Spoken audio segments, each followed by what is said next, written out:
আমাদের বহুদিন দেখা হয় না, কথা হয় না, আনন্দ বেদনার ভাগাভাগি হয় না। একদিন খুব বেশি হয়েছিল বলেই বোধ হয় আজ আর একেবারেই কোনো কিছুই হয় না। আমরা একে অন্যকে লুকিয়ে দেখি ফেসবুকে, সোশ্যালে কে কখন অ্যাক্টিভ ছিল, কে কি শেষ পোস্ট করেছে তার খেয়াল রাখি। মাঝে মাঝে রাত জেগে কবিতায় খোঁজাখুঁজি করি। ও বলেছে ঠিক কবিতা হয় তাও না, এ কেবল আমাদের অনুভূতির বহিঃপ্রকাশ। আমাদের বহুদিন কোনো খুনসুটি হয় না বলে বুকের ভেতর খচখচ করা কথাগুলো এভাবে কবিতার নাম করে বেরিয়ে আসতে চায়। এসব কি আদৌ কবিতা বলা চলে?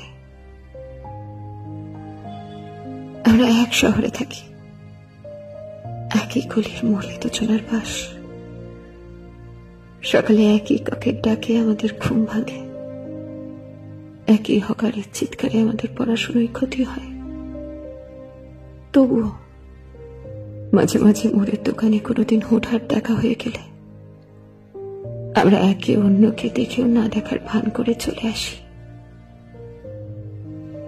বাসায় এসে বসে থাকা দায় হয়ে পড়ে, শটান হয়ে শুয়ে পড়ি। বুকের ভেতরটা কেমন জানি করে, বড় বড় নিঃশ্বাস, অদ্ভুত হাহাকার তার। এই কেমন জানি করাটাকে কি আদৌ প্রেম বলা যাবে? এসবের কিছুই আমরা জানি না, শুধু জানি আমাদের ভেতরটা রাতের শেষের দিন আর দিনের শেষের রাতের মতোই পরিপূর্ণ শূন্য। একে প্রেম বলা যাক বা না যাক, অন্তত বেঁচে থাকা বলা যায় না মোটে।